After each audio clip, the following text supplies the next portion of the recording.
O mundo está cheio de anjos e demónios.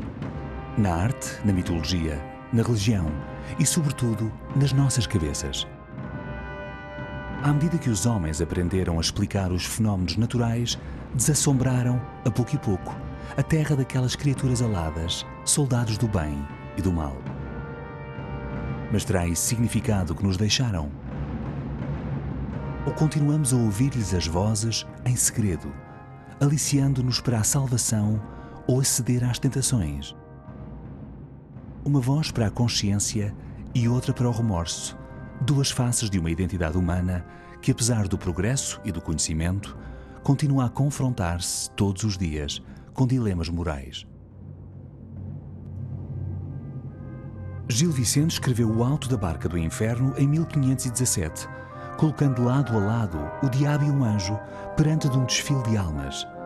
Um diabo e um anjo a coexistir pacificamente, porque talvez Deus e o diabo conversem muitas vezes. 500 anos depois, ainda estarão vivos? Será que ainda os encontraremos no juízo final?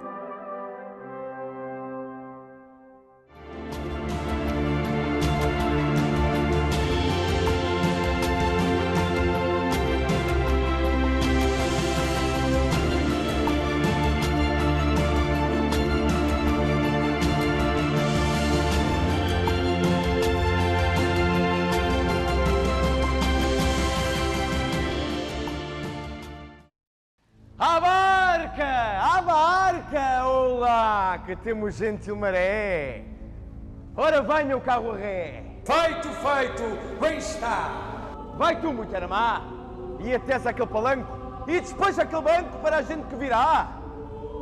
Logo na abertura do Alto da Barca do Inferno, percebemos que estamos num lugar estranho, o ancoradouro na margem de um rio, algures entre este mundo e o outro. No cais estão duas embarcações, uma guardada por um anjo e outra por um diabo ansioso e um ajudante que trabalha nos últimos preparativos para a chegada dos passageiros. Verga alta, âncora a pique! E aqui é um julgamento em que um anjo e um diabo se degladiam numa praia para saber em que barco é que as pessoas vão embarcar consoante os seus pecados. Portanto, ou vai para o inferno, no barco do inferno, ou vai para o céu. E por aquela praia, palco, sala, passa todo o país. Todo o país? Sim. Ao que parece, o anjo e o diabo aguardam uma longa marcha de mortos. Mortos que simbolizam classes sociais inteiras. Oh, poderoso Dom Henrique! Cá vindes vós! Que coisa é esta? Essa barca onde vai, ora, que assim está apercebida? Vai para a Ilha Perdida e há de partir logo essa hora. O Alto da Barca do Inferno tem uma coisa importante, quando se representa e quando se faz. Pressupõe um conhecimento do público do que é que se está a passar, ou seja, o público não deveria pensar muito para perceber quem é aquela pessoa. O público devia ver entrar o fidalgo e imediatamente dizer, é o fidalgo. E em que esperas ser guarida? Que leixo na outra vida quem reze sempre por mim. Quem reze sempre por ti?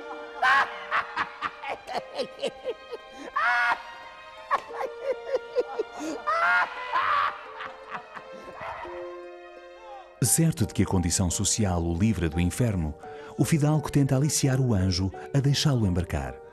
Mas em vida, usou da tirania e desprezou o povo e não lhe resta opção senão subir a bordo do batel infernal.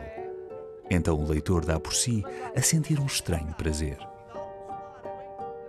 Porque dá um gozo muito grande ver condenar às penas do inferno o poder, os fidalgos, nomeadamente o fidalgo, que representa uma determinada classe social. Para onde caminhais? Oh, que má hora venhais!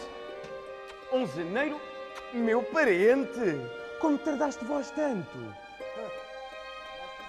Logo de seguida, chega o onzeneiro, homem que no século XVI emprestava dinheiro a troco de juros.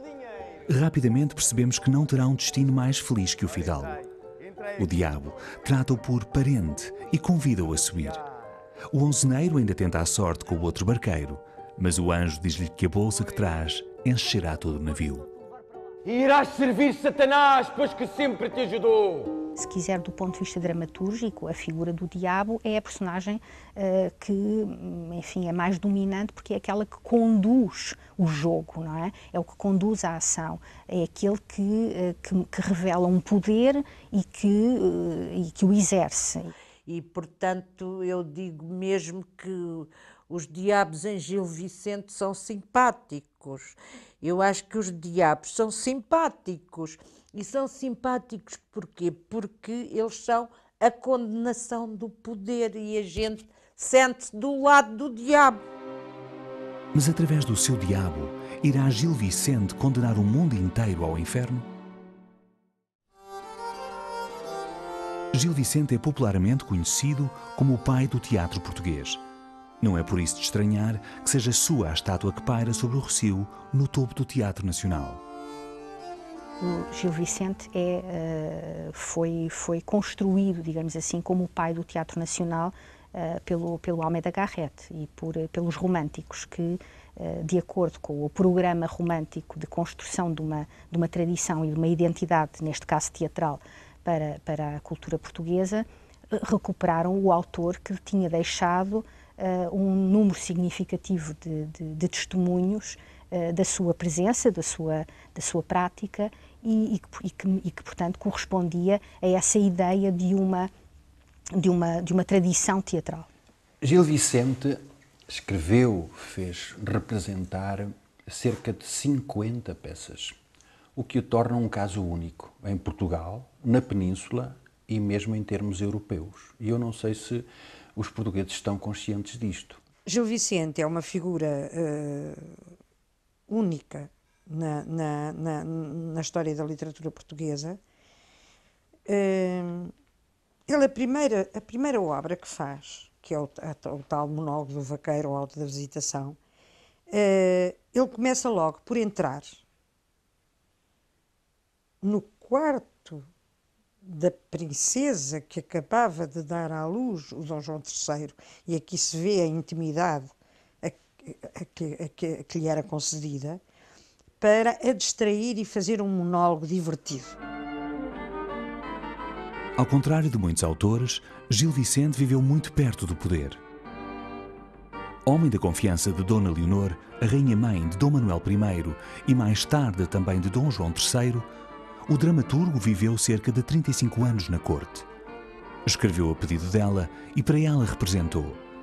Autor, ator, músico e encenador dos seus espetáculos, produziu uma obra extensa entre 1502 e 1536, entre comédias, farsas e moralidades que o distinguiam das pequenas representações dramáticas que se faziam até então.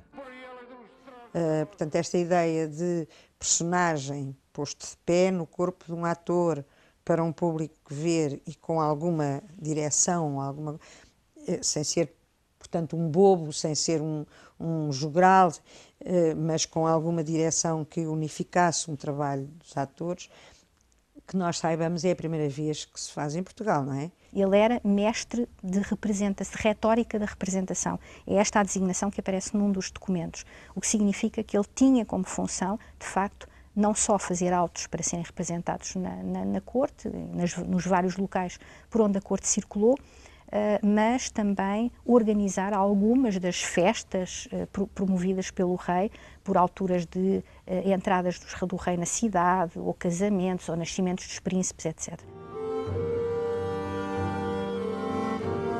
Gil Vicente gozou então do raro privilégio de produzir livremente a sua obra e ter o apreço do público. No século XXI, continua a ser um dos autores mais conhecidos do país, particularmente da classe estudantil. Mas terá sido sempre assim? Gil Vicente morreu em 1536 e a sua obra foi editada em 1562, depois em 1586... e depois entrou numa espécie de limbo, numa espécie de esquecimento, vindo a ser de novo redescoberta em 1834. Houve ali um período de cerca de 2 séculos e meio em que Gil Vicente esteve praticamente esquecido. Mas como? Porquê? E de que morreste? De quê? Sabia que isto de caganeira? Oh, De quê? de caga-merdeira! Quando esperamos que o cortejo de almas condenadas prossiga tranquilamente, irrompe no cais Joane, o parvo. E onde vimos nós de ir ter? Ao porto de Lúcifer. Hã? Ao inferno! Entra cá! Ao inferno! Era má! Ao inferno era má! Barca do cornudo, barca do cornudo! Pero, vinagre, beiçudo, rachador de albecoate, sapateiro da candosa, tricosto de carrapato. Eu acho que o Parvo é uma personagem extraordinária que até dá um certo efeito brechtiano na encenação, porque dá o efeito de distanciação. O Parvo é ao mesmo tempo um espectador e é ao mesmo tempo o ator. Parece-me nitidamente ser uma personagem que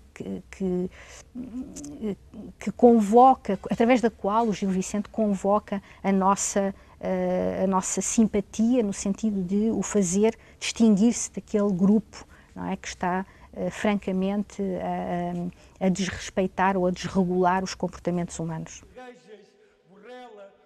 Pobre de espírito, situado a algures para além do bem e do mal, o parvo não chega ao juízo final carregado de pecados e bens materiais como os outros passageiros, mas vitimado por prosaicas questões intestinais. Personagem recorrente na obra de Gil Vicente, cumpre um papel fundamental na dramaturgia do autor. A rir, castiga os costumes e, debaixo da aparência inofensiva, faz as críticas que Gil Vicente nunca poderia fazer de viva voz. Insulta o todo-poderoso diabo e é surpreendentemente acolhido pelo anjo. Tu passarás se quiseres, porque em todos os teus fazeres por malícia não erraste. Tu, assim presa, tabaste para gozar dos prazeres. Na transição do século XV para o XVI, Portugal vive os anos mais gloriosos da sua história. É o tempo da expansão e das descobertas, quando, de acordo com o Tratado de Tordesilhas, meio mundo é português e o outro meio de Espanha. Bartolomeu Dias dobra o Cabo da Boa Esperança, Vasco da Gama desenha o caminho marítimo para a Índia e Pedro Álvares Cabral descobre o Brasil. Alcança-se a distante China, o Japão, e estabelecem-se rotas comerciais que atravessam o mundo. O reino atravessa dias faustosos, suportado pelas riquezas que chegam dos quatro cantos do globo. Lisboa está transformada numa capital mundial do comércio e, a pouco, erguem-se os mais emblemáticos monumentos nacionais. Contemporâneo destes acontecimentos, Gil Vicente não parece, no entanto, muito seduzido por eles. Se Camões, anos mais tarde, escreveria um poema épico louvando as virtudes heróicas do povo português, Gil Vicente segue o caminho oposto, redigindo uma peça de teatro onde condena os vícios da sociedade daquele tempo grandioso. Será então o alto da barca do inferno uma injustiça para com Portugal, ou via Gil Vicente o que ainda mais ninguém conseguia ver?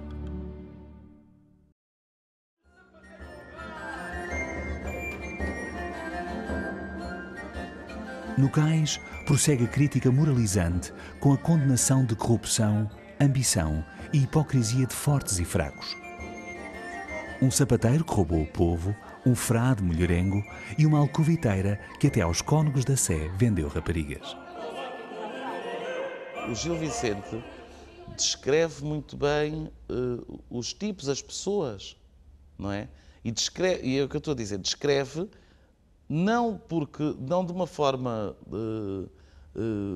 linear, descreve através do jogo do teatro. A possibilidade que o leitor, o jovem leitor ou não tão jovem, tem de reconhecer ali uma tipologia de figuras humanas e de comportamentos que se associa facilmente precisamente aos vícios e virtudes da humanidade e, em particular, até de uma caracterização ou de uma identidade portuguesa, essa construção ajudou de alguma maneira a que o Alto da Barca do Inferno se tornasse emblemático, digamos assim, da obra de Gil Vicente, fazendo inclusivamente apagar grandes diferenças que existem entre as dezenas de autos que ele escreveu. Para além das qualidades dramatúrgicas intrínsecas, o Alto da Barca do Inferno é, pois, um documento histórico que nos transporta a um tempo perdido. Devolve-nos à linguagem, costumes e tipos sociais do Portugal do século XVI, não como retrato, mas como sátira. Eu não acredito que Gil Vicente tenha tirado a fotografia ao Portugal do século XVI. O que Gil Vicente fez foi outra coisa. O que Gil Vicente fez foi a caricatura do Portugal do século XVI. E como é fácil de compreender, uma caricatura e um retrato não são bem a mesma coisa. No saldo dessa caricatura demolidora, a Barca do Inferno ganhava francamente ao céu em número de clientes, até que surge um judeu e algo inusitado acontece. Cujo esta barca que preste? Esta barca é do barqueiro. Pois, passai-me por meu dinheiro. E o bode? Há cá de vir? Pela primeira vez, uma alma voluntaria-se para entrar na barca do demo. Mas também pela primeira vez, e de modo ainda mais surpreendente, o diabo parece renitente em aceitar um passageiro. O judeu nem chega a tentar a sorte na barca do anjo, pois João, o parvo, não lhe dá oportunidade. Ele mijou nos finados na igreja de São Giel, como a carne da panela no dia do Nosso Senhor. Oh, aperta o Salvador e mija na caravela. Carregado com o bode, o judeu demonstra não estar disposto a abandonar a sua fé. Como nem Deus nem o diabo aceitam a bordo, vai a reboque da barca infernal. Mas que ódio aos judeus era este? Seria Gil Vicente o antissemita? Foi outra forma que o Gil Vicente encontrou de fazer passar a sua mensagem, porque havia uma política contra os judeus, os cristãos novos, não sei quê, e o Gil Vicente sabia. O Gil Vicente sabia como ninguém usar a palavra e sabia como ninguém fazer passar mensagens que não eram simpáticas para o poder político. Escrito para contemplação da Sereníssima Rainha Leonor, o Alto da Barca do Inferno é criado para representar na corte, tal como a generalidade da obra de Gil Vicente. Algumas das personagens que satiriza estão por isso sentadas entre o público. E só um golpe de gênio poria uma plateia a rir dos seus próprios defeitos. Num tempo de perseguição aos judeus, Gil Vicente manifesta-se em sua defesa em carta ao rei, naquilo que é, de resto, um dos poucos dados seguros da sua biografia. Mas que mais sabemos sobre ele? Bom, o nome de Gil Vicente encerra em si um mistério, não é? Sobretudo um enigma de quem terá sido aquela pessoa. Gil Vicente, o autor dos autos, não é?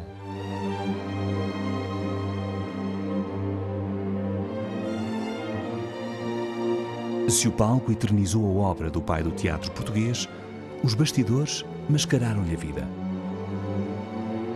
É possível que tenha nascido em 1465 em Guimarães e é possível que não. É possível que tenha morrido em 1536 e é possível que se tenha simplesmente afastado da vida pública. Entre estas duas datas, mais dúvidas pairam. Nos documentos da época, o nome Gil Vicente surge associado a múltiplos ofícios. Pelo menos 6, não é? De ourives, mestre da balança, membro da Casa dos 24, procurador dos mistérios na Câmara de Lisboa, mestre da retórica das representações e, inclusivamente, um dos documentos o refere como intérprete linguístico no Oriente. Que é um pouco duvidoso que se trate do mesmo, claro, mas por que não? Seriam todos uma e a mesma pessoa? O autor de Alto da Barca do Inferno? Nunca saberemos.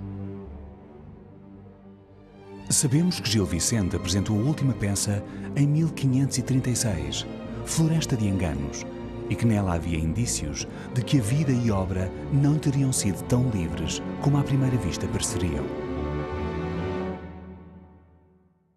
Essa peça inicia-se com uma cena muito curiosa, onde entra um filósofo e um parvo. O filósofo entra amarrado a um parvo e queixando-se de que está proibido de falar na corte. E está proibido de falar na corte porque outrora falou demais. Aqui é ele o filósofo, é ele o homem castigado e aquilo é uma espécie de despedida. De 36 para diante nós não sabemos mais nada dele. O ano do desaparecimento de Gil Vicente é ironicamente o ano da introdução da Inquisição em Portugal. Quando anos mais tarde Paulo e Luís Vicente organizaram a compilação das obras completas do pai, já não puderam incluir todos os textos. A censura inquisitória suprimira peças completas e aplicara cortes profundos em muitas outras, deixando passar incólumes somente um número residual de textos. Ao ponto de terem desaparecido peças, que ainda hoje não se sabe onde é que estão, o Auto da Aderência do Paço, o Jubileu de Amores não se sabe onde é que está, não se sabe se foi queimado, se foram incluídas cenas noutras obras, não se sabe exatamente o que é que aconteceu, e 7 das suas obras foram permanentemente retiradas da compilação. Depois aparecia um bocadinho, depois desaparecia, mas pelo menos 7 obras foram absolutamente censuradas na primeira e, segundo parece, na segunda compilação. E eis aqui a razão das obras de Gil Vicente terem caído num estranho silêncio até à ressurreição, quase 300 anos depois. Ou da barca? Que quereis? Está aqui o senhor juiz. Oh, amador de perdiz! Gentil carga trazeis! A lotação das barcas ainda não está esgotada. À margem do rio, chegou ainda um juiz, um procurador e um enforcado. Uns por terem pervertido as leis, o outro por ter cometido suicídio. Todos acabam a bordo da barca dos mal-aventurados. Até que, subitamente, irrompem 4 cavaleiros cantando. A barca segura, barca bem guarnecida, a barca da vida. A cena mais importante do Alto é a cena final. Vigiai-vos, pecadores, que depois da sepultura neste rio está a aventura de prazeres ou de dolores. A barca, senhores. É a cena que nós hoje valorizamos menos e que alguns professores que hoje são obrigados a lecionar o Alto gostariam que não constasse do Alto. Mas é a cena que Gil Vicente valoriza mais. E não podemos esquecer que os 4 cavaleiros de Cristo são os únicos que têm acesso imediato ao paraíso. E têm acesso imediato ao paraíso porque são mártires. São os únicos a quem o diabo não consegue interpelar. Tenta fazê-lo, mas os cavaleiros dizem: morremos nas partes de além, não queirais saber mais. Os cavaleiros do Alto da Barca do Inferno são cruzados que morreram em luta contra os mouros para defender as praças portuguesas no norte de África. Enquanto alertam os homens para quão transitória é a vida, dirigem-se à Barca da Glória. Ao contrário daqueles que queriam levar para a outra vida os objetos e costumes que tinham nesta, os cavaleiros entregaram tudo, até a própria vida, à luta pela cristandade. Ah, cavaleiros de Deus! Por vós estou esperando que morreis pelejando por Cristo Senhor dos céus. Sois livres de todo o mal. Mártires da Santa Igreja, que quem morre em tal peleja merece paz, paz, paz eternal! E assim embarcaram.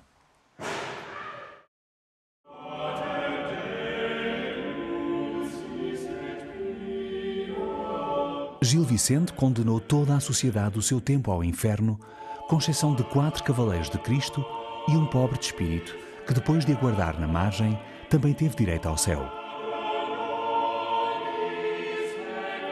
Alto da barca do inferno não é um ato de injustiça para com um tempo de grandeza e esplendor, mas a obra de um autor mais dado à sátira que à epopeia, um olhar com a perspicácia e o sentido crítico de que nenhuma grande cultura poderia prescindir. Em pleno apogeu imperialista, denunciava a decadência que já se pressentia com preocupações humanistas que o aproximavam da Europa renascentista. Mas será a crítica do alto válida ainda hoje, 500 anos depois? Claro que sim. Sim, aquelas são personagens de sempre. E a sua conduta é universal, é o espelho da vida humana. Existe um lado de um retrato de um Portugal e de uma sociedade que, obviamente, da época e que passa de uma forma muito divertida para os dias de hoje. E que esses personagens que lá estão e que ele descreve continuam a estar por aí. Nós encontramos nas peças de Gil Vicente muitos vícios da sociedade que ainda são vícios de hoje. Encontramos autoritários como o Fidalgo, encontramos usurários como o Onzeneiro, encontramos como o Sapateiro aqueles que ganham dinheiros ilícitos do comércio, não é? Encontramos as pessoas que pensam por bater com a mão no peito que vão para o céu. Ainda hoje se verifica, aliás, todas aquelas condutas encontram manifestações ativas nos dias de hoje, mas não quer dizer que sejam personagens de hoje. Não são personagens de sempre, aquelas estão atualizadas no século XVI. E é ao século XVI que poderemos ir visitá-las e compreender a evolução da história da humanidade através daquele texto.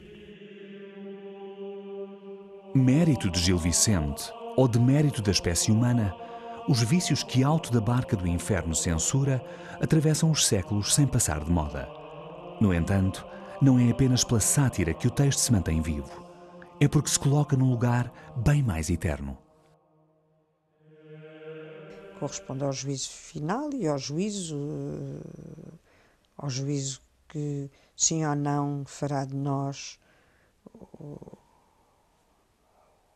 o que sim ou não estará à nossa espera. Claro que isso é um tema que torna a obra muito mais atual, presente, eterna, permanente. Provavelmente porque o tema da condenação e da salvação dos vivos e dos mortos é um tema que constitui em si mesmo um tema de imenso impacto junto de qualquer espectador naquele tempo e hoje. O que move aquela gente toda é o medo da morte e o medo do desconhecido. É sempre frutuoso ver em que consiste, que pânicos suscita o problema da morte e o problema da vida. Porque o problema da morte e o problema da vida, tal como Gil Vicente os equaciona no século XVI, subsistem no século XXI. As pessoas não deixaram de ter medo da morte no século XXI.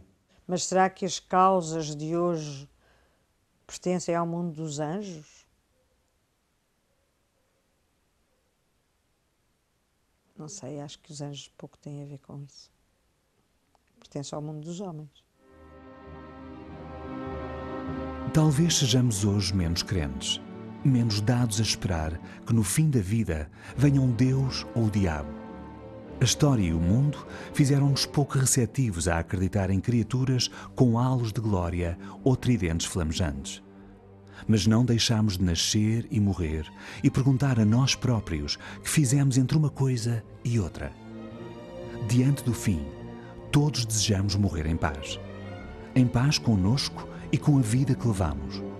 O diabo que nos condena e o anjo que nos salva convivem tranquilamente lado a lado, porque estão ambos dentro de nós. O cais onde aguardam a barca do inferno e a do paraíso não fica em parte incerta. Tem uma localização muito precisa no interior da nossa cabeça.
O programa Grandes Livros é patrocinado por El Corte Inglês.